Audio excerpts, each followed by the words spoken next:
Pag-usapan natin yung ano? Yung, galingan natin. rally? Yung pinuntahan natin, rally. Pinuntahan natin yun, sorry. Sana maulit, no? Kailan ba? Ang dami natin rally pinuntahan Ito kasi, nung time na yun, a few days before that, nagkakaroon na ng ingay. Anong rally yan? Ang rally ng? Yung rally na nung martial law anniversary. Sa EDSA? Sa EDSA. Okay. Hindi, kasi pinagpilihan natin. Kaya ako kinikwento kasi pinagpipilihan natin kung saan tayo pupunta, di ba? Kasi walang information nun. Kasi to tell you the truth, ito sa mga nanonood dito, hindi siya DDS plan. Gumaga, sumama lang ang DDS doon sa mga plinano or yung minamount na event ng mga retired military. Doon sumama yung DDS. Okay? Hindi yan yung parang kinakalat ng ibang kulay dyan na nakikisama tayo sa kanila. Yes. Samantalang, ang nagpatawag talaga niyan, yung mga kabataan, itong retired generals, no colors. Walang kulay. That was the reason kung bakit kulay puti dapat. In fact, leaders of DDS nakipag-communicate, nakipag-coordinate sa mga pare. Okay? Kaya nga sila na andun di ba? Sa harapan ng EDSA Shrine, sa harapan ng Ortigas. Kasi nga, nakipag-coordinate sa simbahan, nakipag-coordinate sa mga pare, nakipag-coordinate sa mga generals doon, sa mga retired military. Tapos, all of a sudden, before the all of a sudden part, sinabi nila na walang pupunta dapat na politiko. Bawal ang politiko. Yes. All of a sudden, makakakita tayo na meron doon mga party list politicians, meron pumuntang mga senators. Yun nga. Tapos pinalayas yung may opinion na laban sa kanila. Yes. So, which is the DDS. Sabi na natin ito totoo, mga pinklawan to Di ba? Pumunta si Kiko, pumunta si Risa, pumunta si Laila de Lima, pumunta si Shell Jokno, pero Shell Jokno nakita ko sa Lasal. Kaya mapunta tayo yung DDS gusto nilang nakita namin. Pucha, may banner. Gumamatcha na tayo. Galing sila sa loob ng Lasal Banner, nasa gitna pa siya Yes. Lain ng ano niya Parang si Joker. Si Joker. Ganun Sinama namin Hindi, nagkaroon talaga ng kulay yung rally. Pupuntang politician Hindi, parang sabi mo lang pupuntang politician Bakit may ganyan? Tapos, nung nandun tayo nung pala sa Aguinaldo Shrine Ang dami ng mga party list Nung nandun kami nung umaga. NPA dami. Di ba nung nandun tayo nung umaga? Yung mga taong dumadaan, pati yung mga kasama natin doon, no colors yun, nagtaas ng kamay para sabihin no to corruption. All of a sudden, nung dumating sila, kasama yung mga estudyante, nagsama sila ng mga estudyante Tsaka kung sino man, nakabas sila bigla na lang, sinabi nila na bawal kayo dito, DDS, gano'n. At saka yung mga DDS ngayon, syempre dahil it was a peaceful rally Tapos all of a sudden, nandito sila, pupunta doon, tapos ngangat-ngatan nila yung mga nandun. Pati si Manong Chavit, nginat-ngatan nila, si Ipe, si Kuya Ipe, lahat Parang, anong klase to? I thought you were against si Joey corruption. Napagalit natin, kasi molesting hindi ka na namin naabutan doon Si Joey naabutan mo natin. Pakita ko na lang na, nakipagbardagulan doon Pero may mga naka-ano pa yung mga naka-skimas. One piece, ganyan. Skimas na nangangarat. Putal, sarap pag... Hindi, lumabas kasi noon, parang parang it was a setup Kasi... Nakikita naman, pati yung isa ng gulo, setup din yun Kaya nga para isisi nila sa mga DDS yung mga nangyari. Ito nga nandun sa... Na hindi nag-work. Yes, ito nga diba? Sinisigaw sa Menjola, Duterte. Yung mga batang adik-adik ang dating. Diba? Yung mga nagulo nung basag. Duterte sinisigaw. Parang sa Duterte isisi. Kaya lang, yung mga itsura. Diba?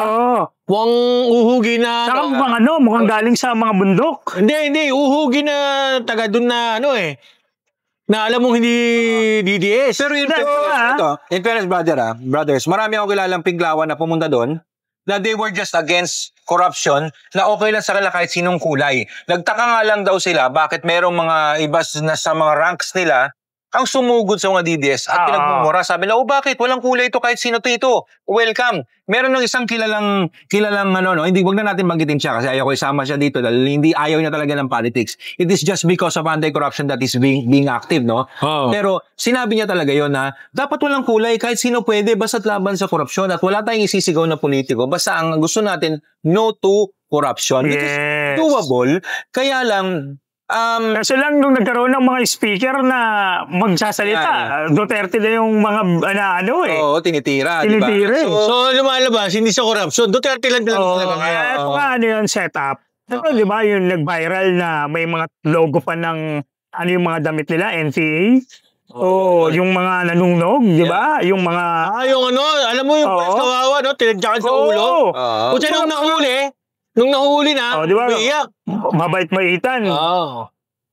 So marami. Kaya nga, pero ito yung pag-asa natin, muling nanawagan ang INC na maging transparent ang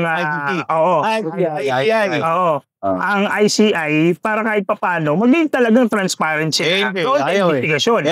Pero dito, base doon sa mga inilalabas nila na press release ngayon, nakaka 9,000 plus ghost project na sila. Di ba? Kumbaga, 9,000 plus na raw Tapos, kanina lang. Tapos wala pa rin ma-detect na government officials. Na kung sino pa nakabigay. Si Magalong na nga nagsasabi. Di ko si Martin Romualdez. Di ba? Ngayon gagawin yata weakness si Martin Romualdez. Yun. Totoo ba yun? Gagawin witness. Kumbaga, kagaguhan na yun. Yung sumulat pa naman, ginagaguhan na. Alam mo, pag ganyan, di gawin natin yung sinasabi nila kala Diskaya, di ba? Bago gawing state witness, ibalik mo muna lahat ng pera. Di ba? Yun, pwede yun. Martin Romualdez, ibalik mo raw lahat ng pera. Bago mag-witness. Anong paano ka magkakaroon, di ba na, yung Vicente mo? Ito naglabas na naman si Aimee, napanood niyo na ba yung video ni Aimee? Na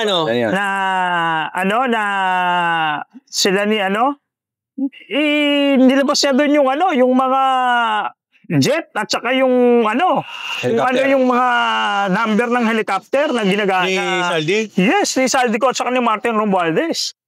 Di ba? Imagine mo, mabigat. Kung magiging state witness si speaker, dating speaker, no, si Romualdez, ibig sabihin may mas mataas pa. Sa tingin nyo? Di ba may mastermind talaga na mas mataas pa?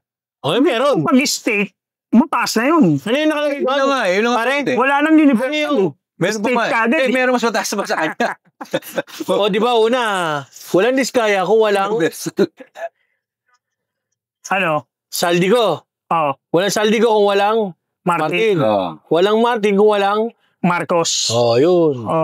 Hindi.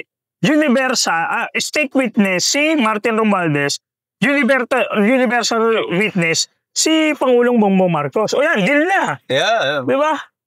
Pero syempre, then again, lahat ng mga bagay na kailangan makita nga natin sa ICI kung ano talagang kasi this is just a presumption. Di ba? Hindi naman pero kung hindi ako maasa sa ICI talaga na Kutsa parang lantaran ako sa alam natin kung sinong at saka ito Putol, sinong dapat panagutin kasi sabihin nila wala pa rin nakikita. Ito pare, elementary school, yung mga tinuturuan ko ng basketball, nagtatanong na, may makukulong po ba? Sa kasi base doon sa mga post po, walang makukulong. Imagine elementary school. Ikaw ba naman, na ICI ka? Hindi mo naman pwede, sino bang tao ang umamin sa kanyang kasalanan na kapag pinatawag mo yan? Di ba? Ang sinasabi nga dito ni Secretary. Si Barabas ba yun? Ito nga ang sinasabi dito. Ang sinasabi ni Secretary Vince Dizon, ang tunay, ang tunay talaga na makakapagsabi dyan, yung project na nakita mo na wala naman talaga. Imagine kay Risa na nga lang si Risang Tuleg, pinatulan si Tonying. Si Tonying nagrabas ng resibo. Si Risang Tuleg umalis, di ba? Pero nangyari? Ipinost yung ghost project niya na DPWH. May resibo. Pangalawa, Itong putang inang Risa na to, lumabas na naman ito, si Katonying. Magpo-post na naman at aabangan na naman natin kung sino ang naglalagay ng mga kontraktor. Sabi ko ito yung lumabas. Pasukin natin to. May nagsalita na government official doon sa nilagyan niya ng multipurpose building na 10 million. Nanalo na sa bidding. Ang ginawa, itinansel yung nanalo sa bidding, yung kontraktor ni Risa Ontiveros ang pumasok. Nangyayari yan. So, yun lang. Ang nangyari, yung building ng tulig na senadora, hindi matibay ang pagkakagawa. Substandard ang tawag. Ganun? Oo. Kala ko ba Kala ko ba walang insertion o walang ngayon lumalabas. Kaya ito doon sa ating administrasyon, Pangulong Bongbong Marcos, yan ang unang imbestigahan mo. Tama. Di ba? Okay, so, Wala nawagan ka ba? Oo. Sige na, manawagan ka na. Kakain pa tayo ulit eh. Okay, anyways, dyan po nagtatapos ang aming palatutuang B4D. Ako din yung Lugod Stabero. Dito po tayo. Makita yun, so. Ano yung ulit? B4D. B4D Kayo Subscribe.